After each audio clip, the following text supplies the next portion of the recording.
welcome everybody to the Table Rush Talk Show Live, which is my podcast. Right before we hit start earlier, we're talking about podcasts. You're about to start a there podcast. You go. I am, yeah. Awesome. And this is Wendy Campbell, and we are, well, if you'll notice, Wendy is on the cover of the Mind, Body, Soul Spring 2022 issue.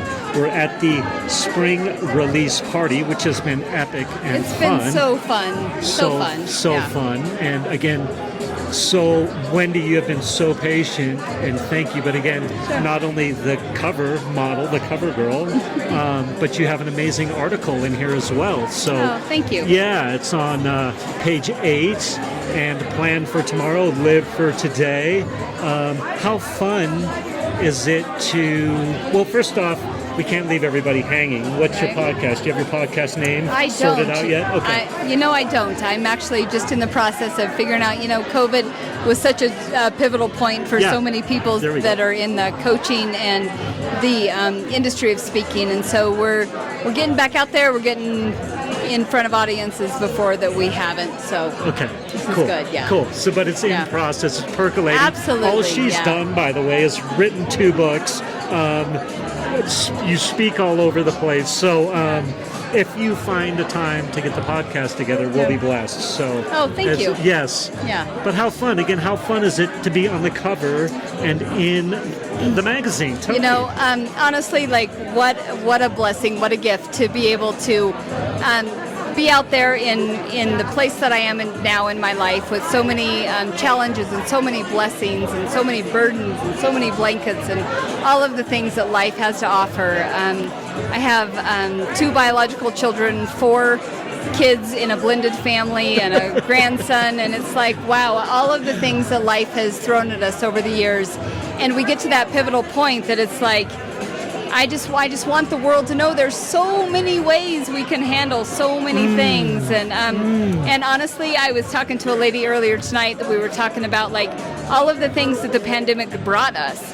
And I literally had to do this paradigm shift in my mind where it was like, oh my gosh, like all of a sudden, what has the pandemic brought us rather than what has the pandemic done to us? And a place of healing, a place of growth, a place of simplicity, a place of understanding what's important in our lives. And it literally created a platform for me to be like, you know what, this is a true pivotal point. So my high school basketball coach would probably laugh at this and say, when he was teaching me to pivot when I was in 8th grade, right? Yeah. We pivot and we pivot and we pivot, and little do we know that when we hit middle age, it's like, oh my God, pivoting is the most important trait that any of us could possibly have. God. Right? Pivot. I love that analogy. Right, yeah? That is amazing. So I've actually been talking. I might borrow that, by the way. That is amazing. Sure. So I was thinking, like, what's going to be the title for my next book? And I go like, you can't have it all. And then it's like, let me tell you what not to do. And then tonight I meet with all these incredible women, and I'm like, pivot, pivot, pivot. We all have to pivot, right? Yeah. So there we are. So book 3, you've got the title. Is that what I'm hearing you say? Or a I've got the title? idea. Yeah, okay, I've got the idea. Yeah, okay, for sure. And so you very eloquently, before we started here, you told me what you do or who you help, and you said it so beautifully and very succinctly. So tell me that again, or tell us again what you do. You said something about like helping women. I don't know if transition's the right word, but whatever you said, I was like, oh wow, like tell me.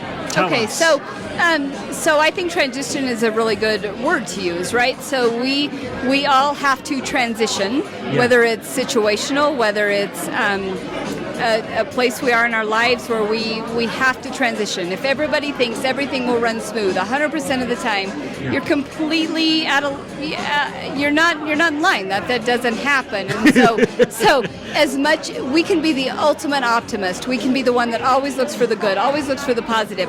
But the reality is we have to transition, whether it's with their jobs, with our relationships, with our finances, with our daily, I work with a lot of women right now on like physicality type of things. It's like what the hell? Where did these sunspots come from? Yeah. Like, oh, you were a goddess on the beach when you were 18 years old. Let me tell you where those spots came from, right?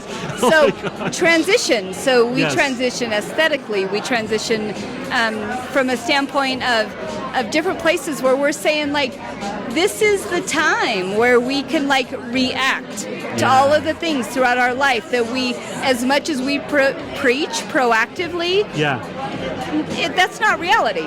Reality is transition. Reality is reaction. So we are so fortunate to be in a place where so many women can react emotionally, spiritually, physically, sexually, all of the things that is important to women at middle age, that it's like, this isn't the end of the road, girls. Like, it's a transition point. Let's pivot. Let's move on. Yeah, so there's me. So when I was 4 years old, I was the mascot of the cheerleading team in high school, and my brothers were in high school. Hold on. She's got a grandkid, by the way. Yeah, I have the bomb of a grandkid. So so I am a grandmother. Okay. But let me tell you, my pivotal points in my life have allowed me for people to say, "You're what? You're a grandmother?" Yeah. And I take full joy in knowing that I'm a grandmother. But I also take full joy in people going, what? What? Yeah. Right? So that's all part of it. So my goal is for women to get to a point that no matter where they're at, where they can transition, that the transition is smooth, the transition is in the upward direction, and wellness starts from the inside out. And that's what I'm all about. So just promoting it all the way through. So good. And I interrupted you. You were about to tell a story. So do we remember what that story was? Okay. It'll come back to us. Yeah. Okay, so 2 books. What was book number 1? So I started my first book when my kids were in middle school, actually, and I was a young mom trying to battle and when I say battle, I say that super loosely, because truly our battles are all what we make them. So I was a young mom starting a business. I had a husband at home. I had 2 little children. There's every part of that is tough. It's working up that corporate ladder. You know, the backwards and high heels. It's a book that Fred Astaire, and I actually don't remember the other person, but the road that it's like Rogers. Ginger Rogers, right? Like she was doing the hard work, and he got all the glory. Yeah, and that was such a thing in the late 90s. I have never in my life had a W-2 paycheck. I've been I have been a feast or famine girl for my entire life, and that has come with the burden and the blanket of being like, it truly is feast or famine, and as cliche as that sounds in so many regards, I really found that it's like, do you want to be the woman that has it all? And I realized you can be, but what is your all? What is the reality of your all? So what is my all and what is your all are 2 completely different things. And so helping women to understand that. And I was very fortunate as my kids were growing up to have the blanket of a very good family that provided care and support and love and, pie and iced tea and pie and coffee at the end of the night when you needed it, and making sure our kids were good.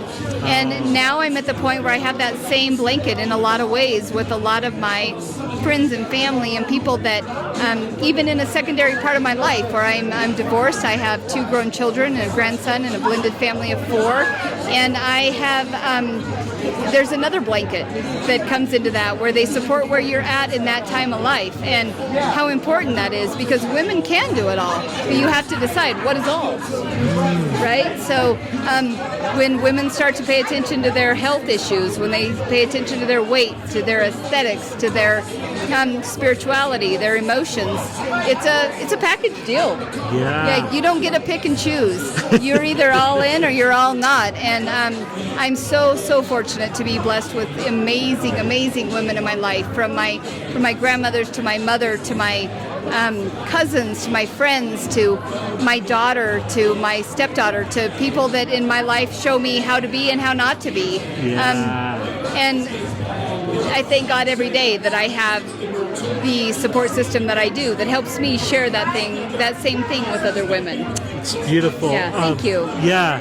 So Wendy, who's on the cover, and Wendy Campbell, and also has an awesome article in here, Mind, Body, Soul magazine. Quickly, before we move on, Sure. where can people find you? So I live in Montrose, Colorado. Okay. And I have several different avenues to find me. I am available to speak to small groups, large groups. Campbell Wendy74 at gmail.com is my email address. Okay. And people can contact me for customized content speaking. I laugh often, again, about that being that cheerleader, right? Yeah. So sometimes I'm brought in on nonprofit situations as well, just to kind of give those girls an extra boost to say, you know what, girls? There's a lot of road ahead, and it's going to be tough. And so let me help you along that process. So email me, and I'll figure out how to make it happen for you. Okay, cool. Do you have a website you like to send people to? You know or what? no? I don't. Oh my God. gosh. I'm the worst Sorry. at that. I'm so good at like digital marketing, right? So I'm like, email me. We'll figure it out. Oh my God, that's Yeah, amazing. yeah. Tell us So- your email again. Yeah. CampbellWendy74 at gmail.com. Okay, cool. Yeah. I love you. that. That's so good. All right, book number 1. What was the title of book number 1? Personal Happiness, Learning to Balance Your Home and Career. Oh. And my secondary book, or my second rather, book is Planning for Tomorrow, Living for Today. And it's a woman's guide to middle age. And I actually laughed with a woman earlier. She's like, girl, this book is like this thick long. She's like, if it were only that easy. I was like, no kidding, right? Oh so my gosh. it's just all the tips and tricks to find something a little deeper. So, and the third one's on the way. So cool. Tell Yeah. me the title of book 2 again. I don't know a specific No, title. book two. Oh, excuse me. Yeah. Planning for Tomorrow, Living for Today. Cool. And so Yeah. what are your favorite, you said it's full of tips and tricks for what? Middle age. For middle age. So middle age, yeah. Yes. So our kids are grown, but now our parents are aging. And where do we find that part? Yeah. Yeah. So everything from a lot of tips and tricks for women, the simplistic side of things. You know, I'm that girl I'll fast all morning long, and I'll diet, and I'll exercise, and I'll do all the thing, and then I'm hitting Sonic in the afternoon. So it's everything in between. Okay, good. Yeah, the reality, right?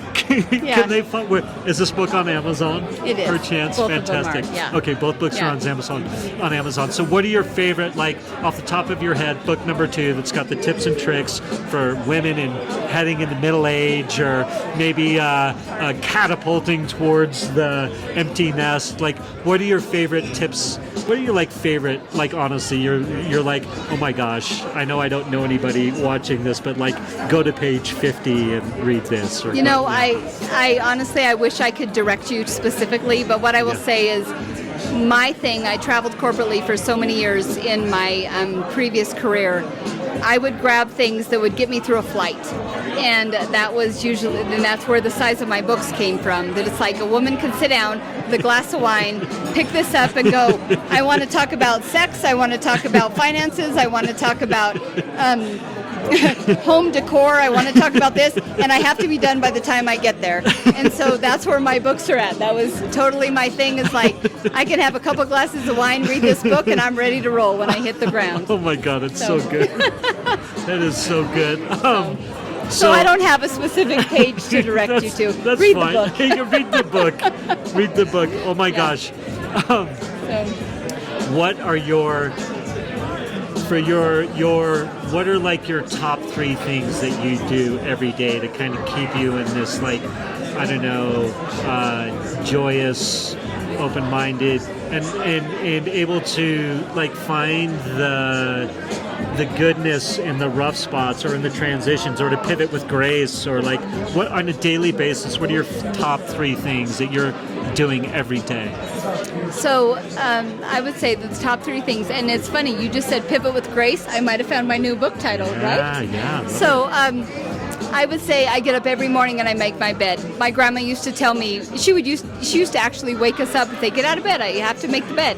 And I had to know something was completed when I woke up in the morning. So the first thing I do in the morning is I complete my morning by knowing that my bed is fresh and clean for the night when I come back at home. And the secondary thing I would say is that I spend the time, we spend at least an hour every morning, myself and Ron, my partner, we spend that time to like kind of strategize about our day. Like not only we watch the sunset, but we also say, what do you have going on today? And is there something I can help you with? And the third part of the day, I would say, is at the end of the day, where we come back to our home and we look at the sun setting at night and we say, how was your day? Tell me, share with me your peaks and valleys, that type of thing. And to be able to close out our day and around it, and at the end of the night, it's so wonderful to me to be able to lay down and be so thankful and so grateful for the opportunities to be gracious and to live in grace, and to be thankful to wake up in the morning and be thankful for the sun to set at night, and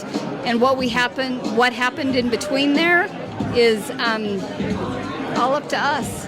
And kind of a control freak, so I kind of like knowing I controlled it one way or the other. So you're amazing, Wendy. This has been much fun for me. Thank you. It was very good. Thank Wendy you. Wendy Campbell in cover girl of Mind, Body, Soul magazine, spring 2022 edition. She's got a great little article in here on page 8. Plan for tomorrow, live for today, and thank you. Thank you so much. Thank you for bringing the Colorado swagger. Yeah. And thank you. Cheers. It was great. Okay, good. Thank you. Have a good rest of the party. Thank you.